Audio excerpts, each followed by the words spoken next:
नमस्कार, वास्तु लिविंग में आप सभी दर्शकों का बहुत बहुत स्वागत। मैं हूं विकास टांगिया। दर्शकों, 21 जून को देश और दुनिया भर में अंतर्राष्ट्रीय योग दिवस इंटरनेशनल डे ऑफ योगा बनाया गया।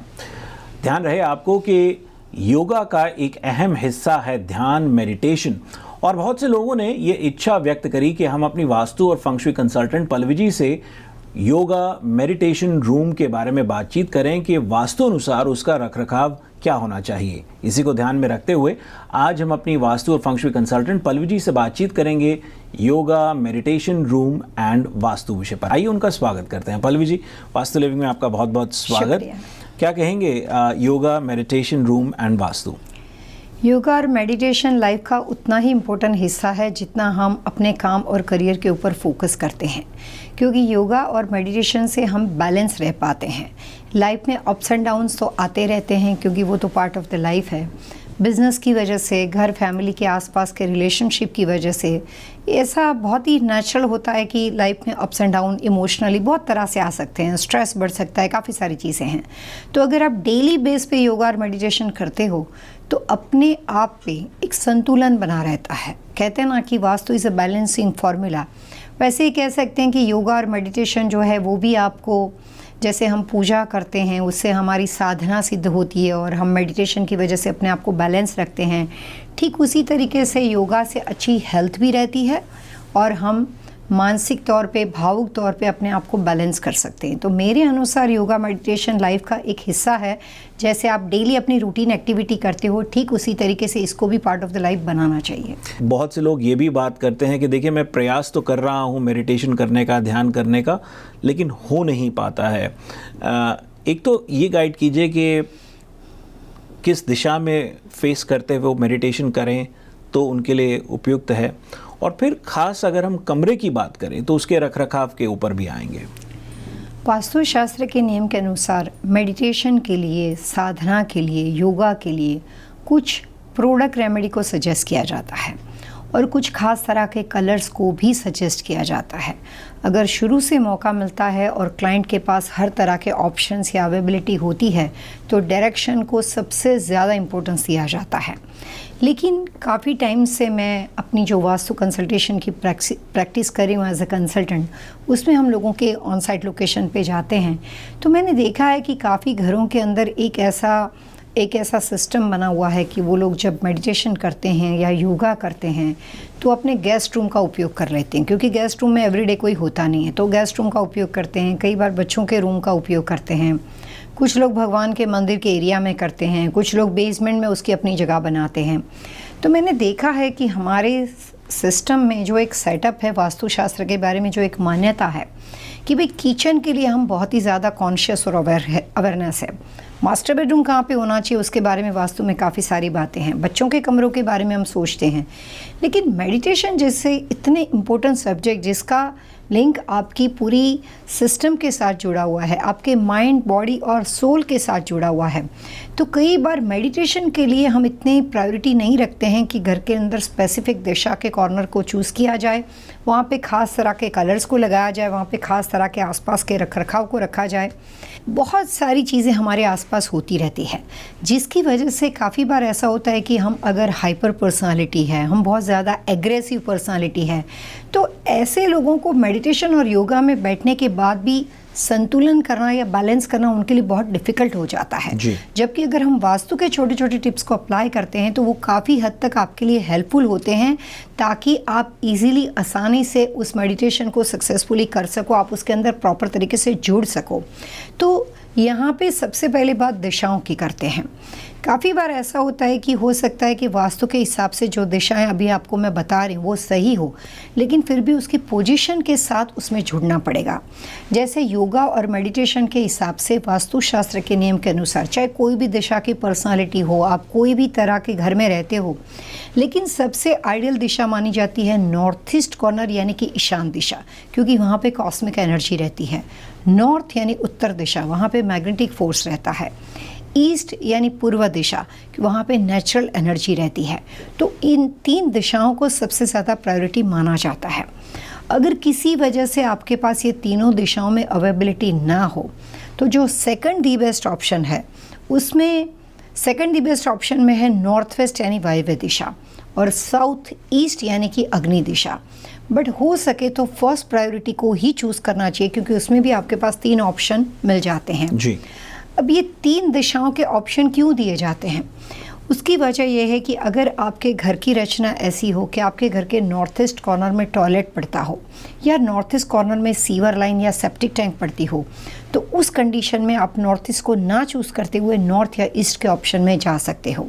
अगर आपका घर 2 स्टोरी हो तो योगा और मेडिटेशन के वास्तु के एक और प्रिंसिपल को भी अप्लाई करना पड़ेगा कि अगर 2 स्टोरी घर हो तो आप फर्स्ट फ्लोर को सिलेक्ट ना करते हुए सेकंड फ्लोर को चूज़ कीजिए, ताकि अगर कोई चलता भी है पर्सन या कोई भी तरह के आपके ऊपर वहाँ पे ये बोलते हैं कि आप कंप्लीटली मोशन, कोई भी तरह की आवाज़ नहीं रहेगी और आप साउंड प्रूफ एरिया में काम कर सकते हो, यानी कि मेडिटेशन कर सकते हो। बेसमेंट फर्स्ट फ्लोर और सेकंड फ्लोर हो तो इस कंडीशन में भी सेकंड फ्लोर को ही वास्तु मान्यता देता है। अगर आपका सिंगल स्टोरी हाउस हो तो वहाँ पे उस कंडीशन में आप बेसमेंट को चूज़ ना करते हुए फर्स्ट फ्लोर को चूज़ कर सकते हैं।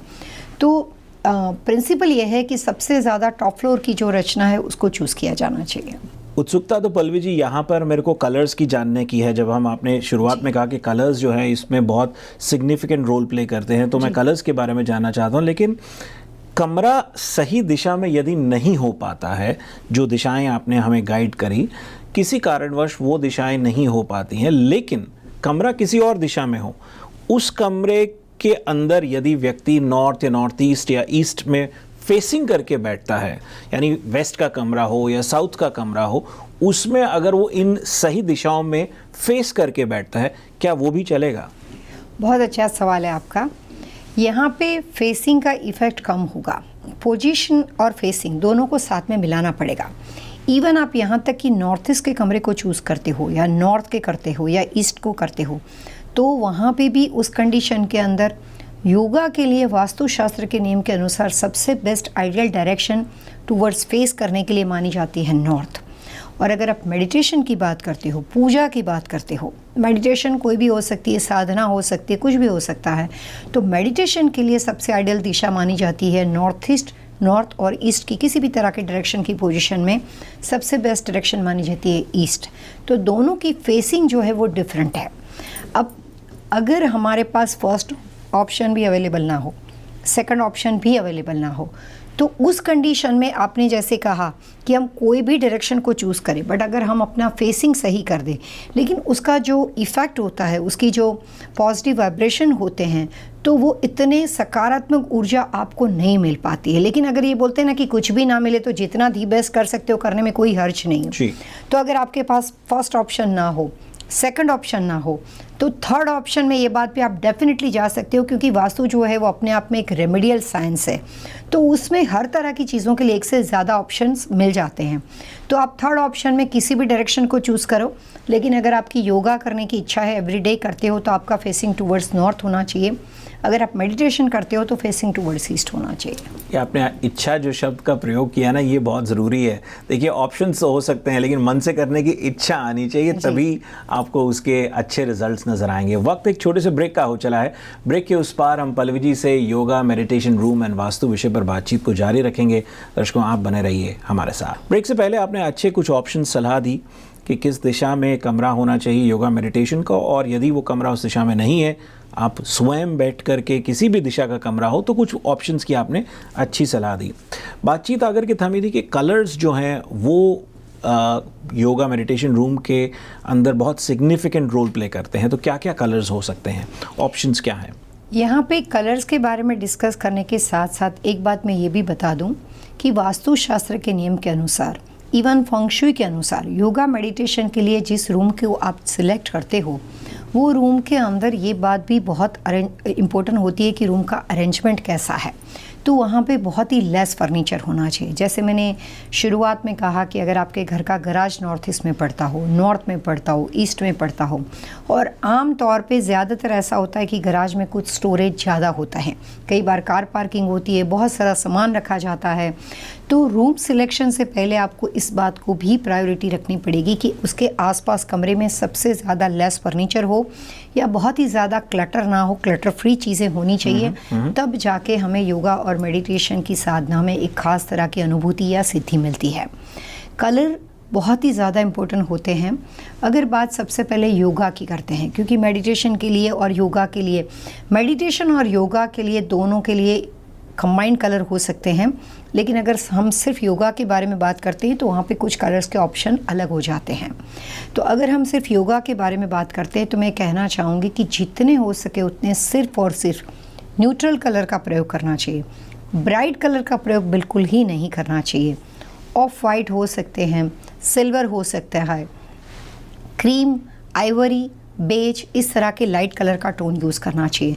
जहाँ तक हो सके वहाँ तक न्यूट्रल में भी डार्क कलर का प्रयोग नहीं करना चाहिए। जैसे ब्राउन जो होता है वो अर्थ एलिमेंट को संबोधित करता है, लेकिन ब्राउन कलर जो होता है वो डार्क कलर में भी कैलकुलेट किया जाता है अगर हम उसको ज़्यादा हैवी कर देते हैं, मतलब ज़्यादा डार्क कलर लगाते हैं तो अगर आप बहुत ही ज़्यादा लाइट, सॉफ्ट, जेंटल कलर का प्रयोग कर सकते हो योगा के लिए। जब बात मेडिटेशन की होती है तो मेडिटेशन के लिए एक्वा ब्लू सबसे बेहतरीन कलर माना जाता है। अगर आप मंदिर, अगर टेंपल वगैरह में देखेंगे तो वहाँ पे आपको ज़्यादातर वाइट कलर का ही प्रयोग ज़्यादातर दिखाई देता है, क्योंकि मंदिर और टेंपल का मतलब ये होता है कि वहाँ पे एक से ज़्यादा अलग अलग तरह के लोग आते हैं। तो वहाँ पे खास करके स्पेसिफिक कलर को चूज़ ना करते हुए योग साधना की तरह आप उसमें तल्लीन हो जाओ, आपको वहाँ पे एक कहते हैं ना कि मेडिटेशन में आपका ध्यान लग जाए, उसके लिए आप जिस तरह के मंदिर में जाते हो वहाँ पे ऑलवेज योगा की डेफिनेशन के हिसाब से कलर को चूज़ किया जाता है। उसका मतलब ये होता है कि आपको वहाँ पे सिद्धि हासिल करना, आपको वहाँ पे अलग अलग तरह के जो भी उसकी कॉस्मिक एनर्जी के लिए आपको पॉजिटिव वाइब्रेशन चाहिए वो फील करना आसान हो जाता है, क्योंकि अलग अलग तरह के डायरेक्शन चार्ट के लोग, अलग अलग तरह के पर्सनालिटी के लोग वहाँ पे इकट्ठे हो जाते हैं और ज़्यादातर मंदिरों में एक से ज़्यादा लोग इकट्ठे हो जाते हैं। तो उस कंडीशन में ये जो कलर्स कॉम्बिनेशन जो होते हैं वो आदमी को न्यूट्रली बैलेंस करने में हेल्प करते हैं। और अगर हम अपने घर के बारे में बात करते हैं तो घर के पूजा घर के अंदर हमेशा मेडिटेशन के लिए, योग साधना के लिए जो ओम, अगर आप यूनिवर्स ओम का अगर आप पिक्चर्स देखते हैं तो वो ज़्यादातर एक्वा ब्लू कलर के अंदर ओम होता है। तो एक्वा ब्लू कलर जो होता है वो वाटर एलिमेंट को संबोधित करता है। वाटर जो होता है वो आदमी के दिलो दिमाग के अंदर काम और कूल फीलिंग को पैदा करता है। उससे आदमी को बहुत ही ज़्यादा न्यूट्रल होना स्वाभाविक हो जाता है। स्ट्रेस फ्री होने के लिए ये सब तरह के कलर्स कॉम्बिनेशन होते हैं वो काफ़ी हेल्प करते हैं। तो पूजा घर के लिए या मेडिटेशन के लिए एज अ वास्तु कंसल्टेंट मैं ये बात डेफिनेटली सजेस्ट करूँगी कि एक्वा ब्लू या ब्लू के अंदर कोई भी लाइट फैमिली, यानी कि एक्वा ब्लू हो सकता है, सिर्फ ब्लू हो सकता है, लेकिन बहुत ही लाइट और सॉफ्ट कलर होना चाहिए। ब्लू के साथ वाइट कलर का इस्तेमाल हो सकता है। और मंदिर और मेडिटेशन के लिए लेमन येलो कलर का भी प्रयोग कर सकते हो। लोग फ्लोरिंग पर भी खास ध्यान देते हैं पल्लवी जी। कई लोग मार्बल फ्लोरिंग पे जाते हैं, कई लोग सिरेमिक फ्लोरिंग पे जाते हैं, बहुत से लोग कारपेट की फ्लोरिंग में जाते हैं, तो कुछ लोग वुडन की फ्लोरिंग पे जाते हैं। अलग अलग फ्लोरिंग है। अब ये इसलिए सवाल मैंने रखा कि मटेरियल के साथ साथ जगह जगह पे मैटर करता है। कैलिफोर्निया में हो सकता है अलग हो, आप फ्लोरिडा से हैं तो वहाँ हो सकता है अलग हो।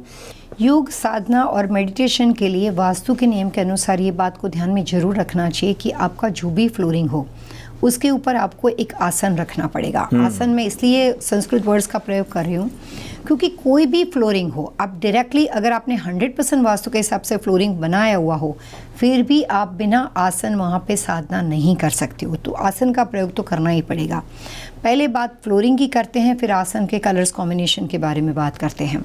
अगर हम 100% वास्तु के नियमों को अप्लाई कर सके, इस तरह की परिस्थिति हो, अगर आप प्लानिंग कर रहे हो, अभी आप योगा मेडिटेशन के लिए कोई खास कमरा डिज़ाइन कर रहे हो, तो ऐसे तमाम लोगों को एज अ वास्तु कंसल्टेंट ये डेफिनेटली मैं सजेस्ट करूँगी कि वुड का फ्लोर सबसे अच्छा माना जाता है यूएस और कनाडा और यहाँ की कंट्री के लिए।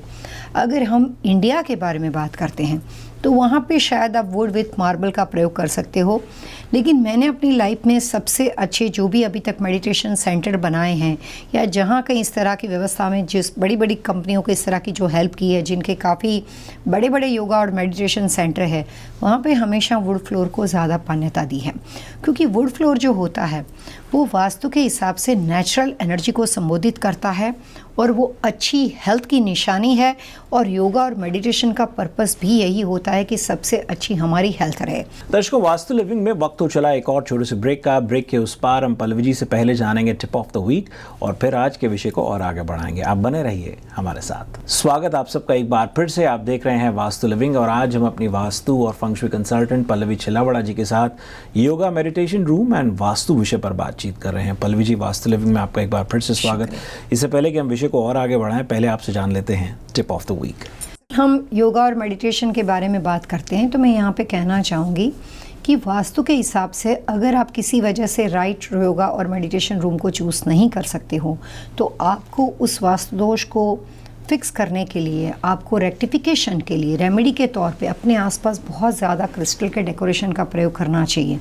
योगा और मेडिटेशन दोनों के लिए वास्तु के हिसाब से क्रिस्टल का प्रयोग बहुत अच्छा लाभ देता है, जिसमें क्रिस्टल बॉल हो सकते हैं, क्रिस्टल का लोटस हो सकता है, क्रिस्टल शैंडलियर हो सकते हैं और कुछ खास तरह के पेंटिंग्स वगैरह का प्रयोग करना चाहिए ताकि उस मेडिटेशन रूम के अंदर आपको प्रॉपर तरीके से मेडिटेशन की अनुभूति होनी चाहिए। आप कोई भी बेडरूम के अंदर, गराज एरिया के अंदर, किचन एरिया के अंदर अगर दिशा सही हो, लेकिन अगर उसके साथ साथ आप कुछ प्रोडक्ट्स रेमेडी का इस्तेमाल नहीं कर सकते हो तो उस कंडीशन में उस तरह के पोजीशन को चूज़ नहीं करना चाहिए।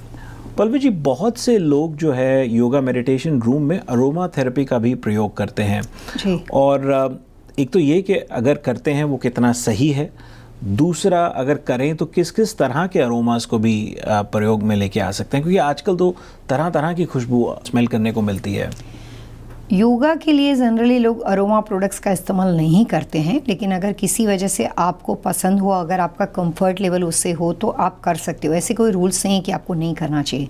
लेकिन हाँ, ये बात मैं ज़रूर कहना चाहूँगी कि मेडिटेशन के अंदर अरोमा थेरेपी जो है वो बहुत ही ज़्यादा फ़ायदा करती है।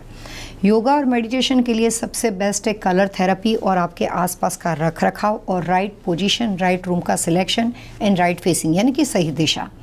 लेकिन अगर आप अरोमा का प्रयोग करना चाहते हो, आपको कोई एलर्जी का इशू नहीं है, तो मेडिटेशन के लिए एवरी डे के लिए मंडे टू संडे वीकडेज के हिसाब से भी कुछ खास तरह के अरोमा मार्केट में मिलते हैं। उसमें आप अपनी चॉइस के हिसाब से जा सकते हो, कोई स्पेसिफिक नहीं है।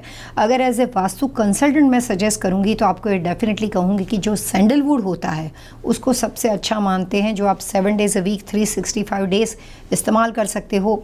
तो सैंडलवुड को अगर आपको एलर्जी इशू नहीं है तो आप अरोमा के तौर पे मेडिटेशन के लिए भी इस्तेमाल कर सकते हो, योगा के लिए भी इस्तेमाल कर सकते हो और उसकी जो फ्रेगरेंस होती है वो आपको अपने मेडिटेशन के अंदर काफ़ी हेल्प करती है। पल्लवी जी, अलग अलग लोगों के घरों में तरह तरह से मेडिटेशन और योगा रूम का प्रावधान देखा है।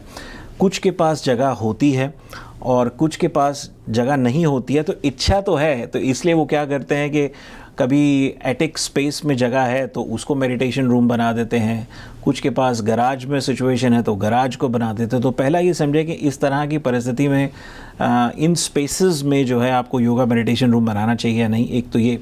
और जिनके पास प्रावधान है, मुझे याद आता है कि मैं किसी के यहाँ गया हुआ था, उन्होंने अपना जो सन रूम कहें उसको जो है वो चारों तरफ से वहाँ पर बड़ी बड़ी कस्टम साइज़ की विंडोज़ थी, धूप की किरणें भी बहुत अच्छी आती थी और क्योंकि घर शायद वेस्ट फेसिंग था लेकिन बैक जहाँ पे उन्होंने ये प्रावधान बनाया हुआ था वो ईस्ट फेसिंग था, तो बहुत बढ़िया। तो सुबह उनका पहला मतलब जो रुझान मेडिटेशन योगा एक्सरसाइज उस कमरे में उस घर के अंदर सबसे ज़्यादा अच्छी पॉजिटिव वाइब्स आती थी। तो ऐसे मैंने कई जगहों पे देखा है कि लोग करते हैं।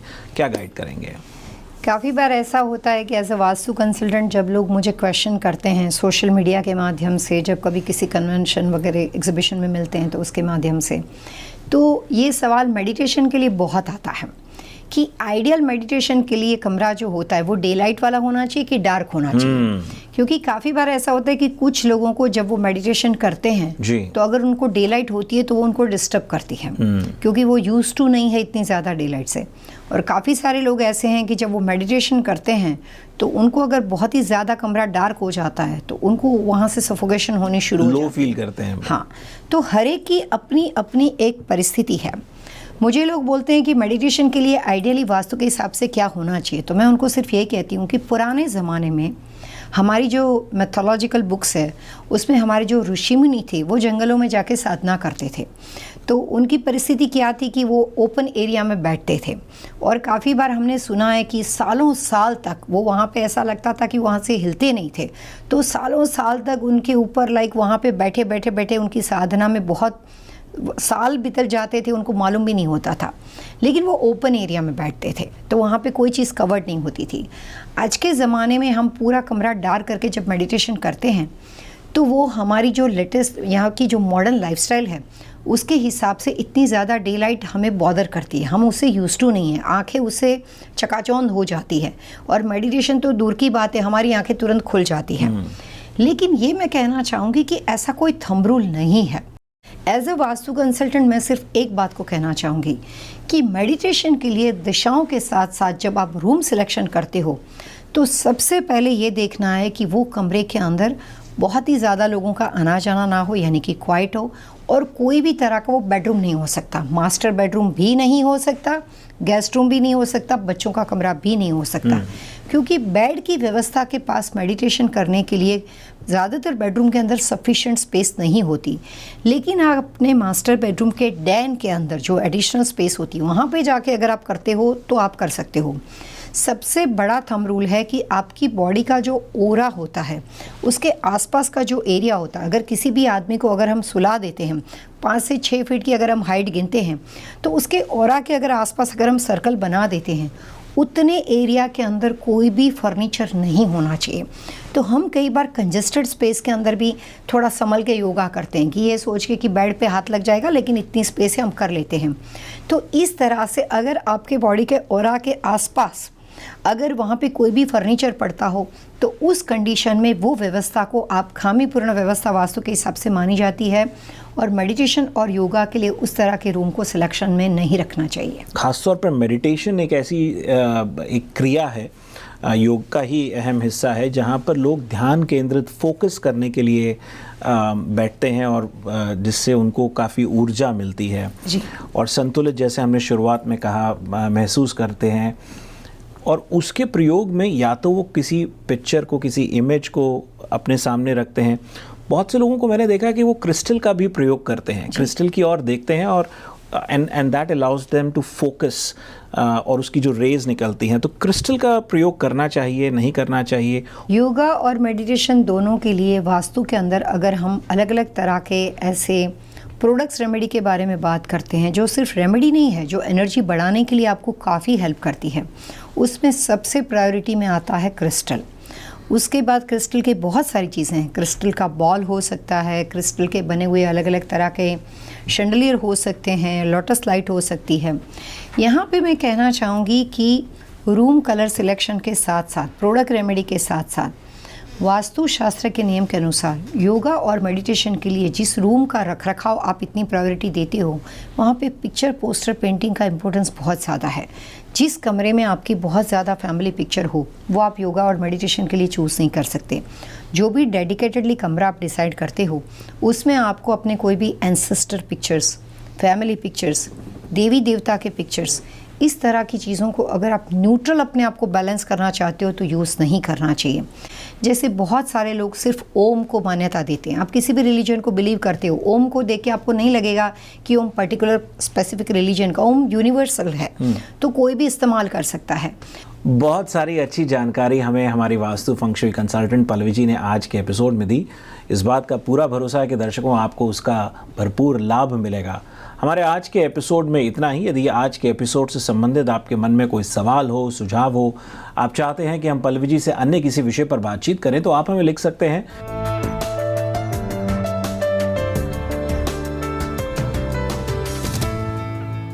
पल्लवी जी अगले अंक तक के लिए आइए, दर्शकों से मिलकर के आज्ञा लेते हैं। Wish you all happy vastu living.